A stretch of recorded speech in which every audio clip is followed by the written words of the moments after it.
다시 히브리서로 돌아왔습니다. 2주셨어요. 2주. 한 주는 선교 때문에 우리 김 목사님이 설교를 했고, 지난주는 선교 보고 때문에 히브리서를 하지 못했습니다. 2주 쉬었어요. 2주. 근데 느낌상 몇 달 된 것 같아. 히브리서 한 지가 저 옛날에 했다가 다시 시작하는 느낌이 듭니다. 그래서 다시 히브리서를 시작하겠습니다. 여러분, 히브리서는 특이해요. 멈추면 안 돼요. 사실 이 히브리서는 멈추면 안 돼요. 이게 계속 이어져요. 그래서 다른 성경은 중간에 중요한 구절을 끄집어내서 설교하면 이해가 되는데, 히브리서는 앞뒤에 하나도 설교 안 하고 중간에 한 구절을 딱 끄집어내서 설교하려면 참 힘들어요. 이어져서 그래. 이게. 예? 어떤 분이 그러시더라고. 원숭이 똥구멍은 빨개, 빨가면 사과는 맛있어. 이것처럼 히브리서도 계속 이어진다고. 중간에 왜 바나나는 맛있어? 맛있으면 뭐 아니. 기차는 길어, 기름은 바나나. 왜 이게 그런지 잘 이해를 못하는데 사실 그런 형식으로 되어 있는 게 히브리서입니다. 여러분, 제가 말씀을 드렸어요. 히브리서는 가장 중요하게 알아야 될 것이 무엇이냐면 배경이에요. 배경. 쓰여진 배경. 로마 대화재로 인해서 네로 황제가 또 로마 시민들로부터 핍박을 받았던 교회의 성도들이 또 그 성도들 중에는 많은 유대인들이 있어서 그 핍박을 피해 예수님을 버리고 다시 어느 종교로 다시 돌아가요? 유대교로 돌아가는 거예요. 그것에 반해 이방 그리스도인들은 돌아갈 곳이 없어요. 이것을 버리면 유대인이 될 수 없잖아요. 그래서 오직 구원은 예수밖에 없기 때문에 죽어도 믿었는데, 유대인들은 간단해요. 유대 그리스도인들은 뭐 예수님 버려도 다시 유대교로 돌아가면 구원을 받을 수 있다고 생각을 한 거예요. 다시 유대교로 들어가서 율법도 잘 지키고 말씀도 잘 따르면 그래도 구원을 받을 수 있다라는 생각을 가지고 있었기 때문에 교회를 핍박하니까 그 핍박을 피해서 다시 유대교로 돌아가는 사람들이 많았습니다. 이런 모습을 본 히브리서 저자는 유대인들에게 예수님을 그렇게 쉽게 버리면 안 된다고, 믿음을 지킬 것과 율법과 비교를 하면서 설명하는 것이 히브리서입니다. 그래서 원제목이 뭐라 그랬어요? 히브리인들에게. 여러분, 얼마나 상황이 급박했는지 히브리서는 서론이 없어요. 인사가 없어요. 여러분, 다른 서신서 보면 다 인사하잖아요. 잘 있었냐? 나도 잘 있다. 나는 사도된 나 바울은, 사도된 나 베드로는 너 여러분에게 지금 편지를 쓴다 하고 인사부터 시작을 하는데, 히브리서는 그런 것이 없어요. 그래서 1절에 뭐라고 시작한다 그랬어요? 옛적에 선지자들을 통하여 여러 부분과 여러 모양으로 우리 조상들에게 말씀하신 하나님께서 라고 시작을 하는 거예요. 인사도 없고 서론도 없고 바로 본론으로 시작을 합니다. 근데 여기서 왜 구약의 모든 선지자들을 소급하는 이유가 있습니다. 여러분, 제가 여러분에게 히브리서를 설교를 하면서 구약 시대에는 하나님과 인간 사이에 다리 역할을 해주던 사람들이 있다라고 말씀을 드렸어요. 누구예요? 하나는 제사장이고 하나는 선지자입니다. 역할이 달라요. 여러분, 그림을 보면 선지자는 하나님 입장에 서서 하나님이 전하실 말씀을 대신해서 백성들에게 전해주는 사람이 선지자예요. 제사장은 백성들 입장에 서서 이 죄인된 백성들을 어떻게 하면 하나님 앞으로 인도해 갈 수 있나라는 것을 그 하나님 앞으로 인도해 나가는 사람들이 바로 제사장입니다. 역할이 달라요. 선지자는 하나님 입장에서, 제사장은 백성들 입장에서. 그래서 선지자들은 하나님의 입 역할을 담당하는 거예요. 하나님의 입 역할을 담당합니다. 제사장은 백성들 입장에 서서 하나님에게로 이 백성들을 인도해가는 역할을 하는 사람들입니다. 그러니까 제사장은 하나님 앞에서 백성들을 대변하는 사람이고 선지자는 백성들 앞에서 하나님을 대변하는 사람입니다. 구약의 모든 선지자들은 하나님이 입이 되어서 하나님을 대신해 백성들에게 말씀을 전했습니다. 여러분 생각해 보세요. 그러니까 백성들이 선지자들을 어떻게 생각했겠는가? 제사장보다 선지자들을 훨씬 더 위대하게 높게 생각을 했습니다. 우리 1절 다시 보면 이런 말씀이 있죠. 옛적의 선지자들을 통하여 여러 부분으로 나타났잖아요. 또 여러 모양으로 등장했잖아요. 그래서 등장해서 무엇을 했습니까? 다른 거 한 거 아니에요. 선지자들이 한 것이라고는 하나님의 말씀을 대신 전했다는 것입니다.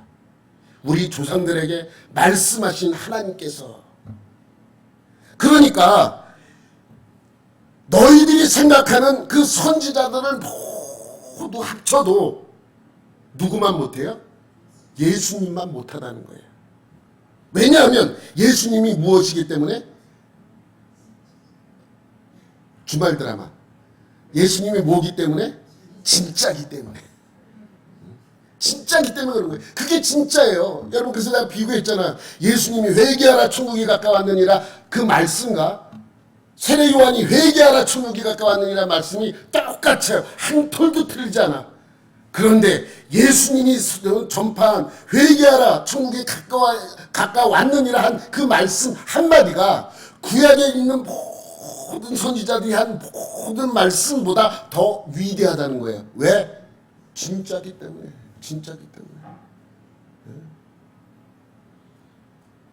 그래서 히브리서 1장 1절부터 3절까지 말씀은 어떠한 내용이다? 넘기면 모든 선지자들보다 누가 더 크다고요?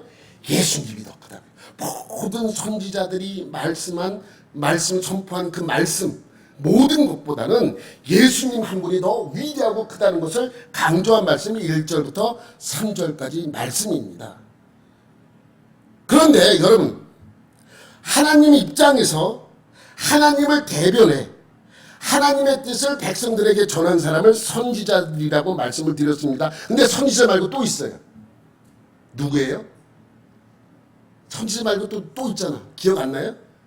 천자로 시작하는데. 천사도 하나님의 뜻을 백성들에게 전하고 또 하나님께서도 천사들을 통해서 하나님의 일을 대신 하게 하셨습니다. 여러분, 율법은 누가 준 거예요? 하나님이 주셨죠. 하나님이 주셨잖아요. 근데 그 전에 준 사람은 누구예요? 천사라고 성경에 기록이 되어 있는 것입니다. 그러니 하나님이 율법을 인간들에게 주셨고 그 인간들에게 준 그것을 전달한 존재가 바로 천사라는 것입니다. 그래서 유대인들이 천사를 아주 높게 생각했어요.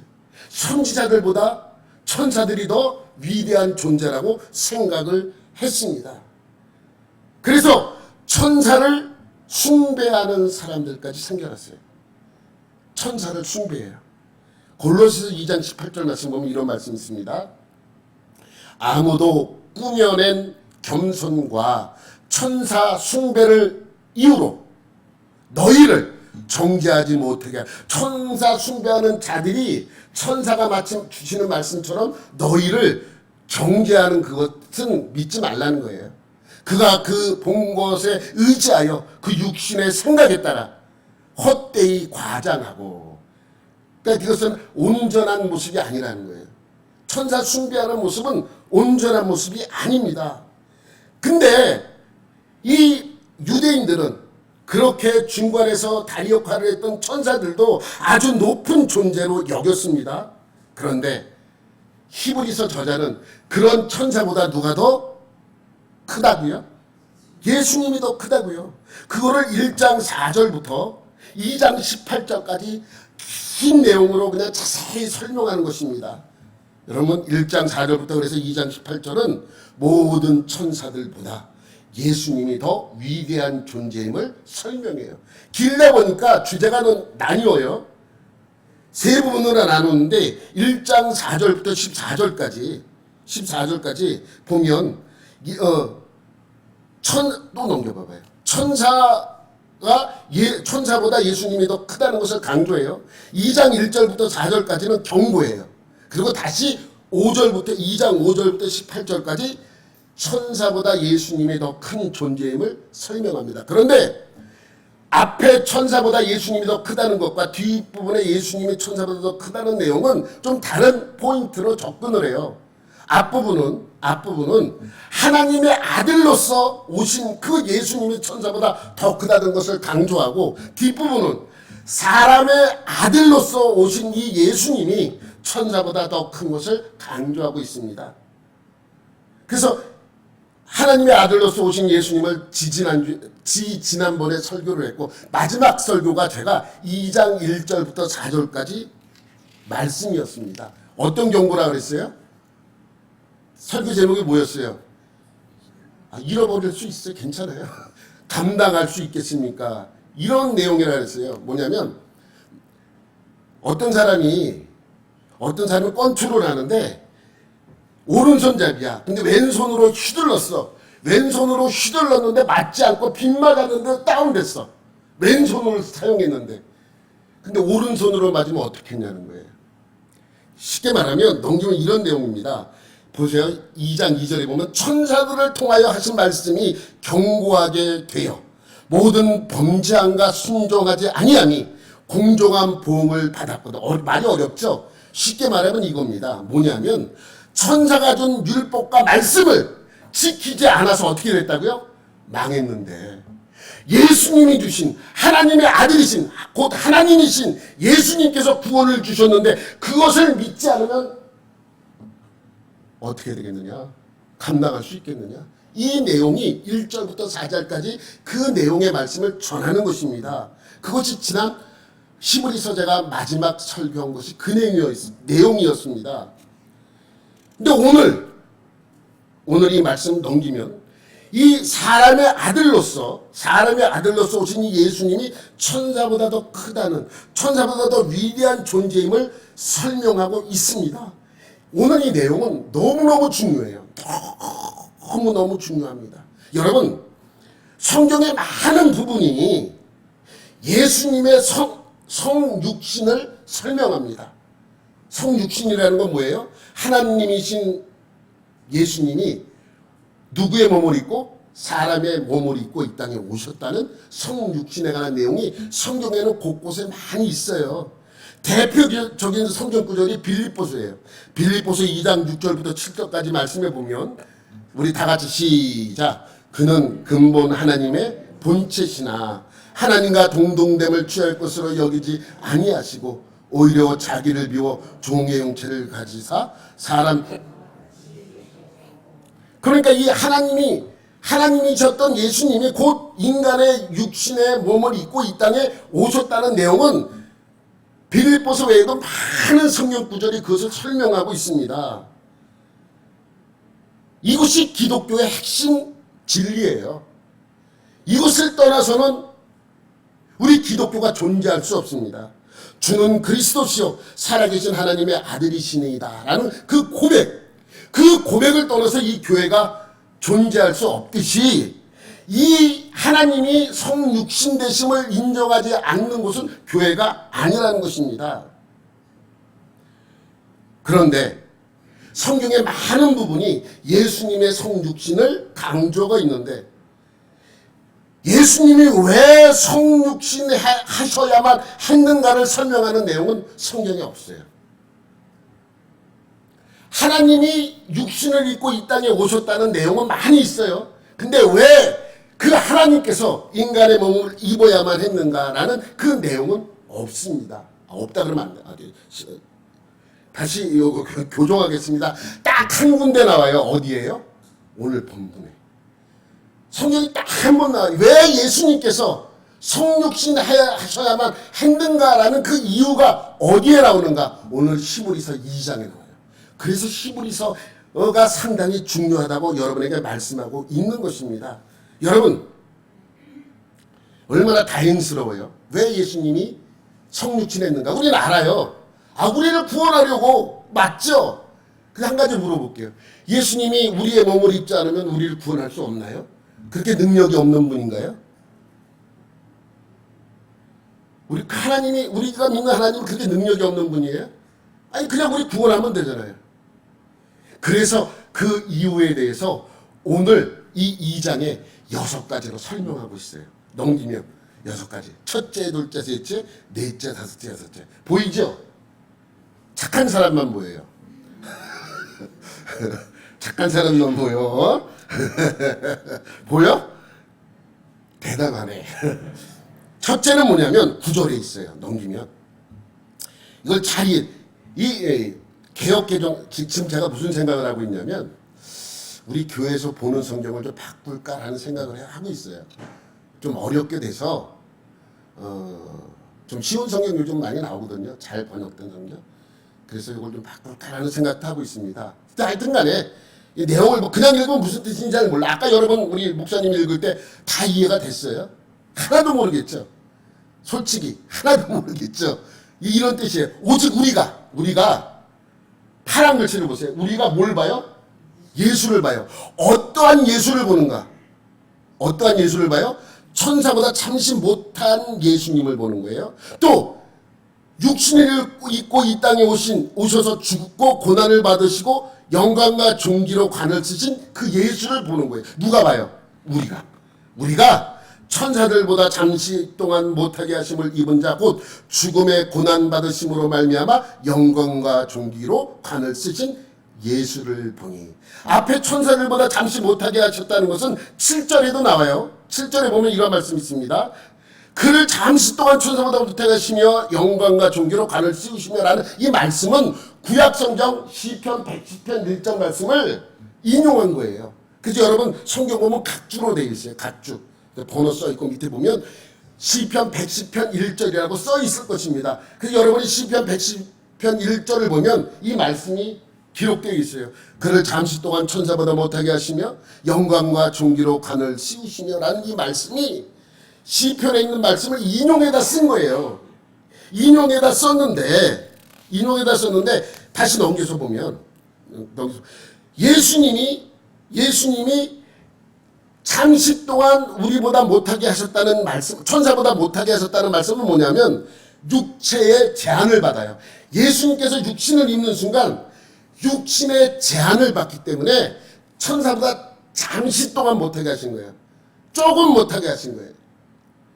그리고 그렇게 인간의 육체로 왔고 죽음의 고난을 받으심으로 영광과 존귀의 관을 쓰신 예수를 보는 것이죠. 그런데 여러분 왜 예수님이 성육신하였는가라는 말씀을 보면 맨 밑에 줄만 시작. 모든 사람을 위하여 죽음을 맛보려 하심이라. 이게 첫 번째 이유예요. 넘기면 예수님이 성육신한 첫 번째 이유는 뭐라고요? 죽음을 맛보려고, 죽기 위하여. 여러분 이해돼요? 이해가 돼요? 죽기 위해 오신 거예요. 죽기 위해. 죽음을 맛보시려고 육신을 입은 거예요.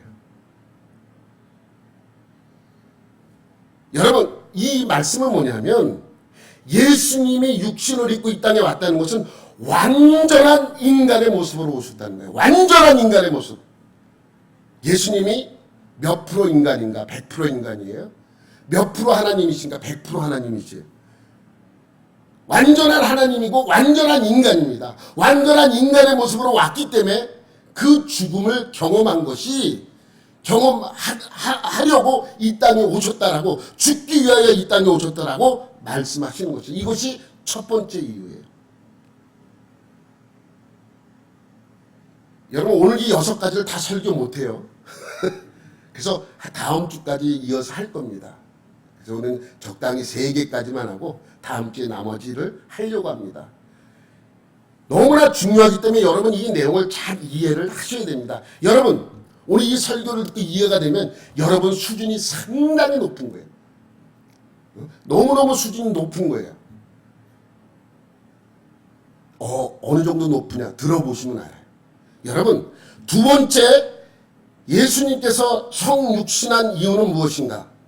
바로 14절 말씀입니다. 다 같이 시작.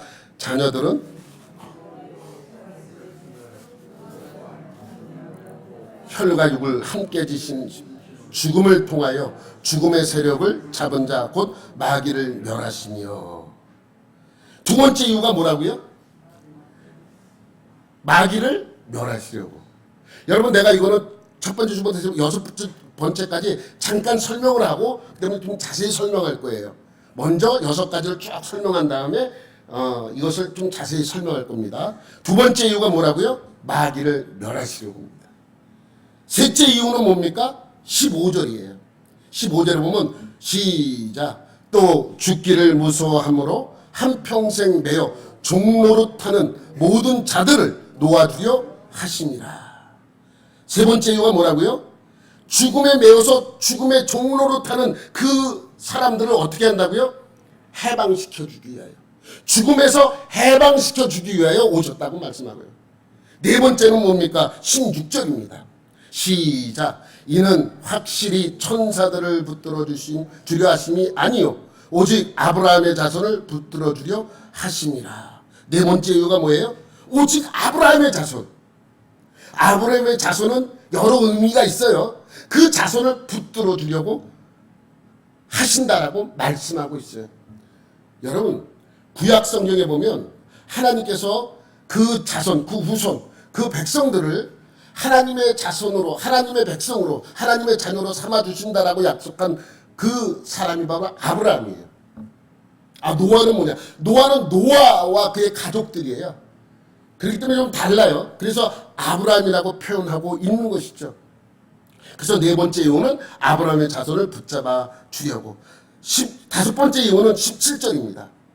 시작. 그러므로 그가 범사의 형제들과 같이 되심이 마땅하도다. 이는 하나님의 일에 자비하고 신실한 대제사장이 되어 백성의 죄를 속량하려 하심이라. 다섯째 이유가 뭐라고요? 대제사장이 되어서 백성의 죄를 속량하시려고. 이게 다섯 번째 이유예요. 마지막 이유, 여섯 번째 이유는 뭡니까? 18절입니다. 시작. 그가 시험을 받아 고난을 당하였은즉 시험 받는 자들을 능히 도우실 수 있느니라. 이 말씀이 여러분, 이 말씀이 그냥 여러분 이렇게 읽을 때는 그냥 그 얼마나 심오한 뜻이 이 안에 담겼는지 여러분 아세요? 이 뜻이 뭔지 아세요? 여러분 그 우리나라 속담에 쉽게 내가 이해하기 위해서 이 표현을 씁니다. 과부 소름은 누가 알아요? 과부 소름은 호라비가 한다는 거예요. 아니, 처음 들어봐요? 과부 소름은 과부가 알아요? 우리나라 속담에 과부 마음은, 과부 소름은 호라비가 안다는 속담이 있어요. 네. 나만 아나? 그러니까 과부 마음을 알려면 호라비가 되면 알 수 있다는 거죠. 이 똑같은 말씀이에요. 그가 시험을 받아 고난을 당하였으니까 고난 당하는 자, 시험을 받아 고난을 당했기 때문에 시험을 받아 고난 당하는 자의 마음을 아셔서 그를 도우실 수 있다는 거예요. 이 얼마나 표현이 기가 막힙니까? 이 넘기면 그래서 여섯 번째 이유는 우리를 도우시려고 육신을 입은 거예요. 첫째는 스스로 죽음을 경험하기 위해서 죽이시려고 성육신하셨고, 마귀를 멸하시려고 성육신하셨고, 죽음에서 우리를 해방시키기 위하여 성육신하셨고, 아브라함의 자손을 붙잡아 주려고 성육신하셨고, 대장이 되어서 우리의 죄를 속량시키시려고 성육신하셨고, 우리를 도우시려고 성육신하셨습니다. 이 여섯 가지 중에 제일 중요한 게 뭐겠습니까? 첫 번째 이유예요. 첫 번째. 죽음을 경험하기 위해서 나머지 다섯 가지가 다 이루어지는 거예요. 죽음을 경험했기 때문에. 육신을 입고 이 땅에 오셔서 죽음을 경험하셨기 때문에 둘째, 셋째, 넷째, 다섯, 여섯 번째 이유가 생겨나는 것입니다. 여러분, 예수님이 이 땅에 오신 이유는 뭐예요? 육신을 입고 이 땅에 오신 것은 죽으려고 오셨습니다. 죽으려고. 예수님이 이 땅에 오신 것은 영광을 받기 위해서도 아닙니다. 이 땅에서 살아보기 위해서도 아닙니다. 존귀함을 얻기 위해서도 아닙니다. 여러분, 하나님은요, 전능하시기 때문에 죽지 않으세요. 하나님은 생명이시기 때문에 죽을 수가 없습니다. 그럼 죽기 위해서는 어떻게 해야 돼요? 죽기 위해서는 인간의 몸을 입어야 돼요. 완전한 인간이 되어서 인간의 몸을 입고 오시는 이유가 뭐냐? 죽기 위해서입니다. 인간의 몸을 입지 않고는 죽으실 수가 없어요. 어떻게 죽을 수 있겠습니까? 그러니 하나님이 육신을 입고 이 땅에 오신 큰 이유는 죽음을 경험하기 위해서요. 여러분, 이것을 알아야 합니다. 우리의 왕이신 예수님이 우리에게 영광받고 환영받기 위해서 오신 것이 아니고 버려지고 고난받고 죽기 위해서 이 땅에 오신 것입니다. 왜? 그래야 우리를 구원하실 수 있기 때문에 그렇습니다. 둘째 이유는 뭐라고요? 둘째 이유, 마귀를 멸하시려고. 여러분, 비슷한 구절이 있어요. 요한일서 3장 8절에 보면, 넘겨봐봐요. 죄를 짓는 자는 마귀에게 속하나니 마귀는 처음부터 범죄하며 하나님의 아들이 나타나신 것은 다 같이 시작. 마귀의 일을 멸하려 하시니라. 여러분, 여러분에게 수차례 이 사실을 알려줘. 예수님께서는 이 땅에 오신 이유가 우리의 죄를 용서받고 우리를 구원하시기 위해 오셨지만 또 하나는 마귀의 일을 멸하려 이 땅에 오셨습니다. 마귀의 일이 뭐예요? 마귀의 일이 14절에 나오잖아요. 14절 내려봐요. 죽음의 세력을 잡은 자, 곧 마귀를 멸하시며. 그러니까 마귀의 일이라는 것은 뭐예요? 죽음이에요. 죽음을 갖고 있다는 거예요. 마귀는 뭘 갖고 있어요? 죽음을 갖고 있어요. 죽음으로 우리를 두렵게 하는 거예요. 야, 우리가 제일 무서운 말이 뭐예요? 죽을래? 이거예요. 죽을래? 병원 가서 진찰을 했는데 갑자기 암이래. 왜 두렵습니까? 죽을까봐 두려운 거예요. 죽을까봐. 걱정하지 마. 다 죽어. 다 죽어. 조금 일찍 죽고 조금 늦게 죽는 거예요. 그러니까 마귀는 무엇을 갖고 우리를 조종하고 우리를 협박합니까? 죽음을 갖고 협박하는 거예요. 여러분, 영화 보면 인질을 잡히잖아요. 칼이나 총을 들고 가까이 오면 죽인다 협박하잖아요. 우리도 우리의 생명을 인질로 잡혀서 마귀가 그 인질로 잡힌 우리의 생명을 가지고 장난치는 거예요. 근데 여러분, 그 마귀에게서 죽음의 권세를 뺏어오는 순간 마귀는 뭐예요? 아무것도 아니에요. 아무것도 아니에요. 마귀에게서 죽음의 권세를 빼앗아오는 순간, 마귀의 일을 뺏어오는 순간 마귀는 아무것도 아닌 존재가 되는 거예요. 우리에게 있어서. 우리를 마귀는 계속해서 뭘로 협박한다고요? 죽음으로 협박한 거야. 너 죽을래? 너 죽을래? 우리는 뭐예요? 죽어. 안 돼. 좀 살려줘. 그거 아닙니까? 그거 아니에요. 예? 보세요. 여러분, 셋째 이유 한번 다시 볼게요. 셋째 이유는 죽음에서 해방시키기 위해서입니다. 마귀를 멸하는 순간 우리는 죽음에서 해방이 되는 거예요. 9절 한번 볼게요. 9절. 뭐라고 되어 있어요? 죽기를 무서워함으로. 그죠? 제가 했던 말 그대로 아니에요? 한평생 매여. 우리 평생 뭐로 인질 잡혀서 힘들게 살아가니까 죽을래요. 죽을래. 예? 철 없을 때는 몰라. 철이 들고 나서부터는 뭐예요? 죽을래. 그러면 안 죽을래. 뭐 아프면 어디가 아파요? 이 아픈데 뭐가 좋다 그러면 목숨 걸고 가서 찾아가서 먹죠. 한평생 매여 종노릇하는 모든 자들을 놓아주려 하신 이 말씀의 뜻을 이해하시겠습니까? 예? 죽기를 무서워함으로. 우리 모습 아니에요. 우리 모습. 벌벌벌 떨잖아요. 벌벌벌 떨어. 한평생 매여 종노릇하는 모든 자들을 놓아주려 하시니라.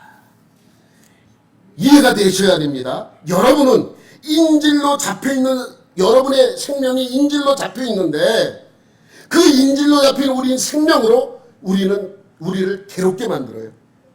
여러분, 죽음이 무엇입니까?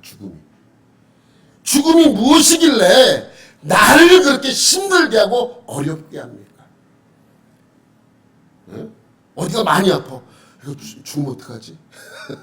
모든 것이 뭐로 결론을 맺어요? 죽을래로 결론을 맺는 것입니다. 여러분, 물리학에서 수준 높게 물리학에서 차가움의 정의는 뭔지 아세요? 차가움의 정의 뭔지 아세요? 물리학에서 차가움의 정의는 뭐냐면 열의 부재예요. 열의 부재. 그러니까 차가움의 실체는 있습니까? 없습니까? 없어요. 차가움은 실체가 없어. 실체가 있는 건 뭐예요? 열이에요. 열. 열이 이 차가움을 결정하는 거예요. 열이 조금 있으면 10도, 조금 더 있으면 30도, 조금 더 있으면 50도, 물이 끓을 만큼 있으면 100도, 더 미칠 듯이 열이 있으면, 요즘 같은 이 열 많은데, 열이 많잖아요. 열 많으면 40도까지 올라간다고 해요. 우리 아스팔트는 42도, 47도까지 올라간다고. 열이 많으면 점점 열이 없으면 0도, 더 없으면 마이너스 10도, 더 없으면 영하 20도, 30도로 떨어집니다. 차가움이 결정하는 게 아니라 그 차가움은 뭐로 결정이 되는 거예요? 열로 결정이 되는 거예요. 물리학에서. 그래서 차가움은 실체가 없고 뭐만 실체가 있어요? 열만 실체가 있는 거예요. 똑같아요. 어두움의 정의는 무엇입니까? 어두움. 빛의 부재. 그러니까 어두움을 정하는 건 어디에 있어요? 빛에 있어요. 어두움은 실체가 없어요. 어두움은 실체가 없습니다. 실체가 있는 것은 뭐예요? 빛이에요. 그러니까 빛이 뭘 만들어내는 거예요? 어두움을 만들어내는 것입니다. 빛은 어두움을 몰아낼 수 있지만 어두움은 빛을 몰아낼 수가 없습니다. 이해가 되셔야 돼요. 아무리 어두운 곳이라도 아주 달도 없고 캄캄한 밤에 누가 저기서 요즘 표현으로 핸드폰 후라시를 탁 키면 밝아오기 시작해요. 밝아오는 순간 어두우면 어떻게 해요? 밝아오는 빛의 퍼지는 속도보다 더 빠르게 한 발자국 물러나는 거예요. 핸드폰 후라시가 하나 더 켜지면 한 발자국 더 물러나는 것이죠. 그러니까 여러분, 빛이 어두움을 결정하는 거예요. 어두움은 아무리 어두워도 빛을 몰아낼 수가 없어요. 어떻게 몰아내요? 그래서 요한복음 1장 9절에 뭐라고 말씀하십니까? 시작. 참 빛 곧 세상에 와서 각 사람에게 비추는 빛이 있었나니. 어두운 세상에 빛으로 오신 분이 있었다는 거예요. 어두웠던 세상이 예수 실체가 없는 것을 무서워할 필요가 없다는 것입니다. 그렇다면 죽음을 정의해 보세요. 아까 어두움을 정의할 때 빛의 부재예요. 그러면 죽음을 정의해 보세요. 죽음은 무엇입니까? 생명의 부재입니다. 죽음은 실체가 없어요. 그러니까 마귀는 뭘 갖고 우리를 협박합니까? 없는 것을 가지고 우리를 협박하는 거예요. 없어요. 이것이 성경에서 말하는 죽음의 정의예요. 사람들이 실체도 없는 죽음을 무서워합니다. 저승사자를 봤대. 자기 곧 죽을 거래. 드라마에서 한두 그래가지고 왜 드라마를 믿는데 성경은 믿지 못합니까? 드라마는 믿어요. 드라마에서 그러면 그렇다고 생각이. 근데 성경에서 말씀하면 성경의 말씀을 믿지 않아요. 여러분이 저승사자를 보잖아요. 그럼 이렇게 얘기하세요. 우리 교회에 송기성 목사라는 분이 있는데 그분한테 저한테 다 보내세요. 제가 다 책임질게. 저승사자 보면 앞으로 그렇게 하세요. 우리 교회 송기성 목사님이 계시는데 송기성 목사님이 오라 그랬다고 저한테 다 보내세요. 저승사자 2번, 3번, 10명 보면 죽는다고요? 100명이 와고 1000명이 와고 10,000명이 와도 우리는 죽지 않습니다. 왜? 죽음은 실체가 없기 때문입니다. 여러분 요즘 드라마 악귀라는 드라마를 해요. 제가 잠시 그렇게 봤어요. 악한 귀신이 들어가서 사람들, 여러분 속지 마세요. 귀신의 존재 자체로 우리를 해할 수가 없어요.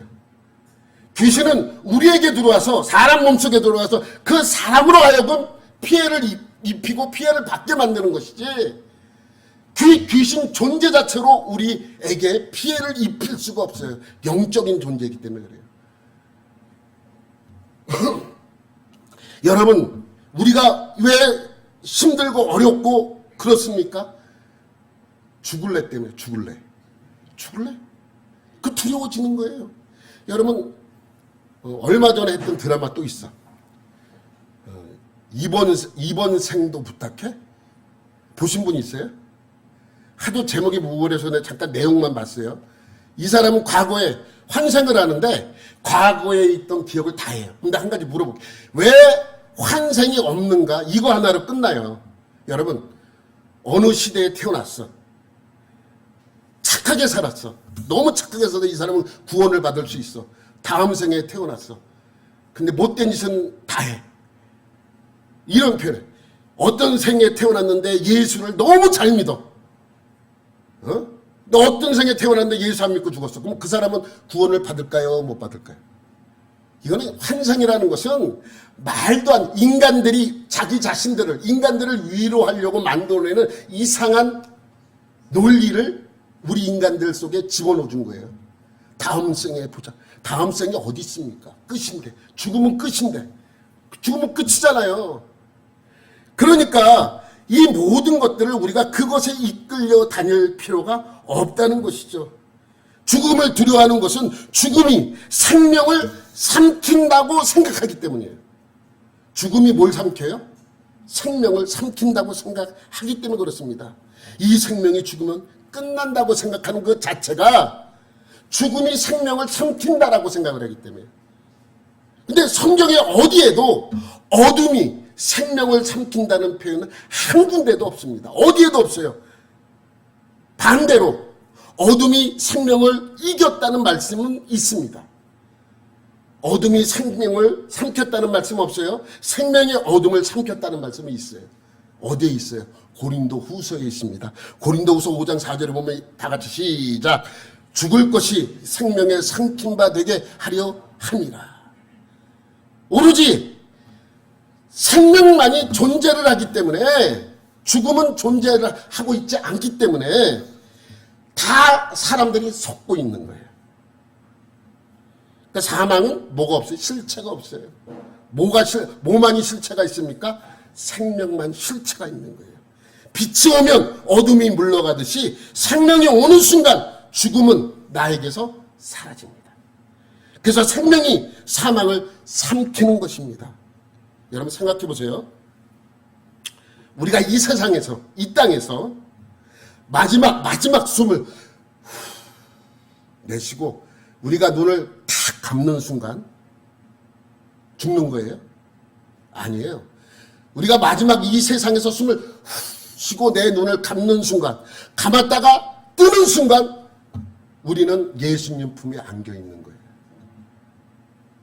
다시 설명할게요. 우리가 이 세상에서 마지막 숨을 내쉬고 눈을 감았다가 뜨면 우리는 어디에 있다고요? 예수님 품에 있는 거예요. 그럼 여러분에게 질문할게요. 그럼 내가 죽어 있는 시간은 얼마입니까?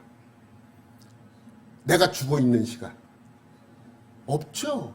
없어요. 그냥 눈을 감았다가 마지막 숨을 하고 내쉬고 눈을 감았다가 뜨고 내쉬니까 예수님이 나를 안고 있는 거예요. 이게 우리예요. 생명으로 거듭난 사람들의 모습입니다. 여러분 왜 드라마는 그렇게 열심히 보고 믿으면서 성경 말씀을 믿지 않으려고 해요? 네? 그것이 15절 말씀 다시 한번 볼게요. 시작. 또 죽기를 무서워함으로 한평생 매어 종로로 타는 모든 자들을 놓아주려 하심이니. 여러분 죽음을 두려워할 필요가 없습니다. 죽음은 뭐가 없다고요? 실체가 없어요. 다만 생명의 부재입니다. 생명이 나에게 없으므로 죽음이 나에게 오는 것이죠. 그래서 생명이 있는 자에게는 뭐가 없어요? 죽음이 없어요. 죽음을 두려워할 필요가 없는 것이죠. 여러분들에게 생명이 있습니까? 생명이 있습니까? 그 생명이 뭐예요? 내가 잘 가르쳤어.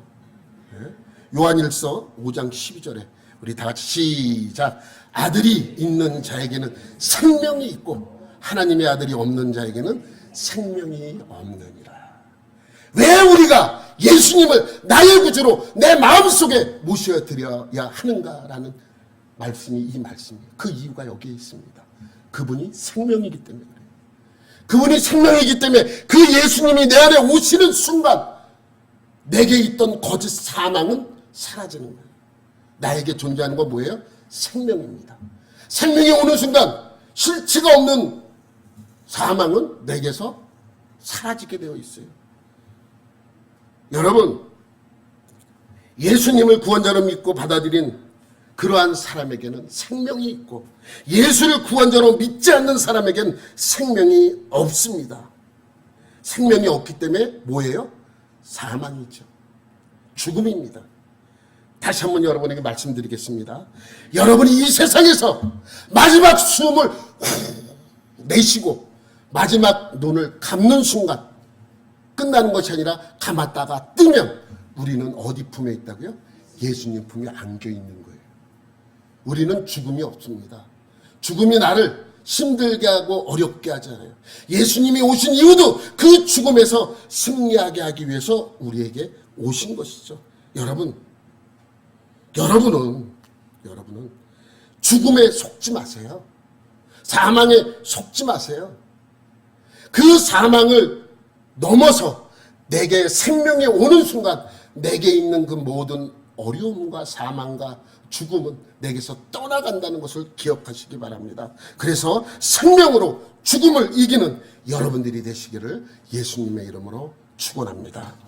하나님 아버지, 오늘도 주님의 귀한 은혜를 경험하는 시간이 되게 해주시고 예수 그리스도의 은혜로 예수님이 내 안에 거하심으로 생명이 내 안에 있다는 것을 다시 한번 기억하는 시간이 되게 하여 주옵소서. 모든 것 주님께 맡기며 감사드리며 예수님의 이름으로 기도드립니다. 아멘.